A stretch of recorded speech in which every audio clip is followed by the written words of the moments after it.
पड़ा हुआ है, जान लो परमेश्वर आपको तो आजाद करेगा ही आज, पर आपको छुटकारा देने वाला बना के भेजेगा आज यहाँ से, यीशु के नाम में। आमीन। मेरे साथ बहन ममता है यहाँ पर, और एक मार्वलस गवाही परमेश्वर ने की जिंदगी में दी है। 9 साल से ये डिमोनिक ऑपरेशन में थी, इनका रोज रात को शोषण होता था, मल्टीपल परेशानियां इनके जीवन में थी, लेकिन परमेश्वर ने आज पूरी तरह से इनको आजाद करके आपके बीच में एक गवाही बना करके यहाँ पर भेजा है। आमीन। बहन मैं चाहता हूँ आप कलीसिया को बताएं आप अपनी गवाही के बारे में। आप कहाँ से हैं पहले बताएं।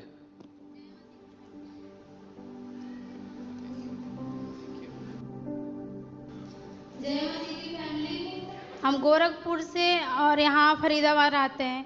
फरीदाबाद में रहते हैं आप? Yes, और आप मुझे बताइए कि 2015 में आपको ये डिमोनिक ऑपरेशन शुरू हुआ था? हाँ पास्टर जी। ठीक है। और जब शुरू हुआ तो आपने कहा कि आपको लगता था कोई मेरे साथ है, कोई मेरे साथ सो रहा है ना? सो क्या होता था बहन, एक बार आप बताएं चर्च को। 2015 में जब स्टार्ट में हमारा स्कूल का टाइम था, तो स्टार्ट में ऐसा हुआ कि स्वप्न हम देखते थे कि जैसे मेरे साथ कोई है, डेली ऐसा लगता था। फिर धीरे धीरे ऐसा लगा, रियल में ऐसे होने लगा। मम्मी पापा ऐसे बैठे रहते थे, लेकिन मेरे साथ ऐसा हुआ कि मम्मी पापा बैठे और हमें जैसे हम बैठे बैठे ही सो गए, और सोते वक्त तुरंत मेरे पास कोई आ जाता था। और मेरे बॉडी का इतना था कि बहुत ज़्यादा ही खराब था। उसके बाद ऐसे हुआ कि मेरे बॉडी में वीकनेस लगने लगा। ऐसे करके धीरे धीरे हुआ, 1 हफ्ते 10 दिन हम मम्मी को बताएं। मम्मी कह रही है कि ऐसा नहीं हो सकता, ऐसे ठीक हो जाएगा, कोई बात नहीं। घर वालों ने आपकी बात नहीं मानी? नहीं। कहा कि हो जाएगा, लेकिन उसके बाद क्या होने लगा? आपने मुझे बताया कि आप 9 साल से सोई नहीं थी इस सब के चलते। हाँ, 9 साल तक हम नहीं सोए थे। सोने के लिए कितना भी कोशिश करते थे, लेकिन हमें नींद ही नहीं आता था। और अगर नींद भी आए तो स्वप्न में मेरे साथ पैर पे जैसे कोई बैठ जाता था, पैर एकदम टाइट हो जाता था। हम चिल्लाते थे, मम्मी को बुलाते थे, पापा को बुलाते थे। अगर दुष्ट आत्मा हमें छोड़े तो मम्मी पापा के पास चला जाता था। अगर होश हवास में फिर मम्मी पापा आते थे तो आते थे, मम्मी कहती थी क्या हुआ, फिर पैर टेढ़ा हो जाता तो मम्मी सीधा करती थी। और ये चलता रहा आपके साथ। आपने बताया कि आपको अजीब सी स्मेल आया करती थी, जैसे सड़ा हुआ मांस जैसा। स्मेल भी धीरे धीरे ऐसे हुआ कि स्मेल भी आने लगा। कॉलेज पे हम जाते थे तब भी स्मेल आ रहा। हम सोचे कि मेरे साथ ऐसे हो रहा कि रियल में ये ऐसे है। दुपट्टे पे हम परफ्यूम लगा के जाते थे कि मेरे पास नहीं ऐसे होगा, लेकिन ऐसे ही था। किचन में रहते थे तब भी मम्मी से बोले, मम्मी कहती थी कैसा है, हम इसके लिए क्या करें। और आपने कहा था कि आपको जब इस सब के चलते इतना कुछ हो रहा था, आपने बताया रोज आपका शोषण होता था, सपने में भी आप गंदे सपने देखते थे और हमेशा डर में बंधे रहते थे, हमेशा आपको ये फियर आता था, भय आता था, है ना? और आपको पीरियड्स होने लगे महीने में 4-4 बार।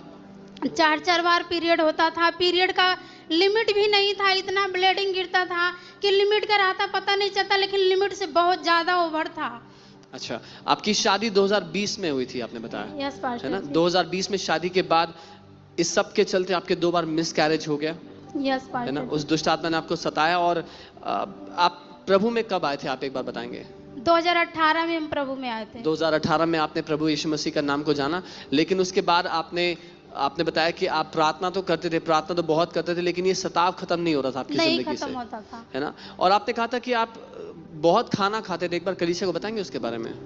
खाना के लिए भी ऐसे हुआ कि जब दुष्ट आत्मा का था, हम कहीं अब सही हो जाएगा।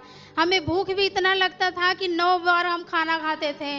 फिर मम्मी कहती थी कि इतना भूख अगर खाना खा रही तो बॉडी में भी लगना चाहिए। 9 बार खाते थे, अगले दिन 10 बार खाते थे, ऐसे करके 13 बार खाते थे। ऐसे करके पूरा बहुत टाइम तक ऐसे ही चला। आपने बताया भर पेट खाना खाते थे। 10 बार, 12 बार, 13 बार हर रोज खाते थे। वजन कितना था उसके बावजूद आपका? 30 किलो केजी था। 30 किलो था। तो डॉक्टर को दिखाया था? डॉक्टर को दिखाए थे। क्या कहा डॉक्टर ने? डॉक्टर ने देखा, चेक किया, कह रहा कि ब्लड भी सही है और कोई बीमारी नहीं है।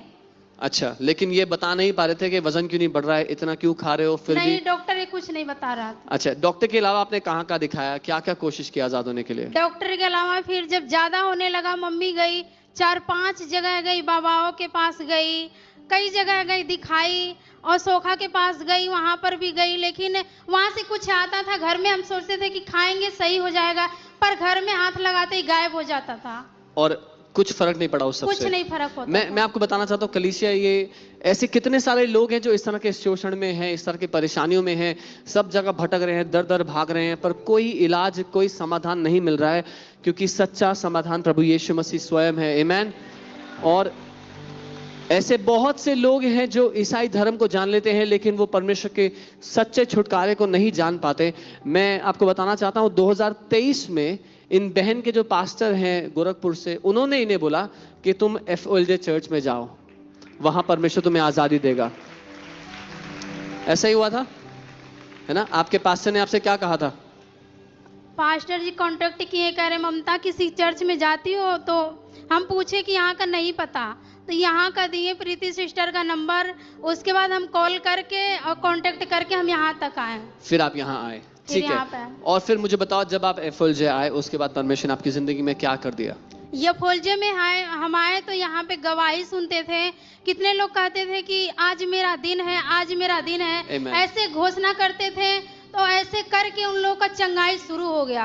Yes. तो हमें भी गवाही सुन सुन के ऐसे लगा कि प्रभु अगर आप ही हैं सच्चे तो आप मेरा भी नाम लेंगे। Amen. ऐसे हम घोषणा कर करके हम बाइक पे बात करते करते आते थे कि आज मेरा दिन है। उसके बाद एक दिन अपोस्टल जी 21 अप्रैल 2024 को मेरा नाम लिए, ममता अपनी चंगाई को रिसीव करो। हालेलुया। टीम, क्या हम वो वीडियो चला सकते हैं? अपनी हीलिंग को रिसीव करो इस समय यीशु के नाम में। ममता, take your healing now in Jesus' name. Hallelujah. और जिस दिन परमेश्वर की आत्मा ने प्रभु के दास के द्वारा आपका नाम बुलाया, मुझे बताओ क्या हुआ फिर उस दिन? उस दिन हमें ऐसे लगा कि यहाँ पर पूरे कलीसिया में कोई नहीं है। अपोस्टली मेरा नाम लिए हम पूरे बराबरी में हो गए, पूरा ऊंची जगह पर चले गए हैं। ऐसा हुआ और पूरा बॉडी हल्का हो गया। ये 9 साल के बाद आपने पहली बार अनुभव 9 किया था? साल के बाद ऐसा हुआ। और उस दिन से मुझे बताओ जिंदगी में क्या फर्क पड़ा? उस दिन के बाद मेरे सोचने का क्षमता भी बढ़ गया। हम सोच भी नहीं पाते थे, कुछ सुन भी नहीं पाते थे, हम सुनने भी लगे। और ऐसे पूरे लाइट में भी हम नहीं देख पाते, लेकिन पूरा क्लियर देखने लगे। और जो दुष्ट आत्मा का सताव चल रहा था 9 साल दुष्ट से, आत्मा का सताव सब कुछ चला गया। स्वप्न भी नहीं आता, स्मेल भी चला गया, हर हालेलुया। वीकनेस भी चला गया। हम पूरी तरह से चंगे हो गए। हालेलुया। वो सच में छुटकारा देने वाला परमेश्वर है। परमेश्वर ने इनको पूरी आजादी दे दी है। 9 साल से जो परेशानी में थी, जब ये यहाँ आई, परमेश्वर के दास ने इनका नाम पुकारा, परमेश्वर की आत्मा ने इनका नाम बताया, और जिस दिन इनका नाम परमेश्वर की आत्मा ने लिया है, उस दिन से ये पूरी तरह से शैतान के बंधन से आजाद है। इन्होंने वचन सीखना शुरू किया यहाँ आकर के, जैसा अभी वो भाई अपनी गवाही में बोल रहे थे। इन्होंने भी घोषणा करना शुरू किया। इनके पति के मुंह पर फेशियल पैल्सी का अटैक आया था, वो एक तरफ को मुड़ गया था उनका मुंह, क्योंकि उनको वचन मिल गया था, उनके मुंह में परमेश्वर का वचन आ चुका था। 1 हफ्ते में उन्होंने उसको हरा दिया अपनी जिंदगी से। सब परमेश्वर ने इन दोनों को ब्लेस किया है अपने वचन के द्वारा, परमेश्वर के दास के द्वारा, इस कलीसिया के द्वारा। मैं सच में परमेश्वर को धन्यवाद देता हूं। और मैं आपको बताना चाहता हूं, आज आपका दिन है।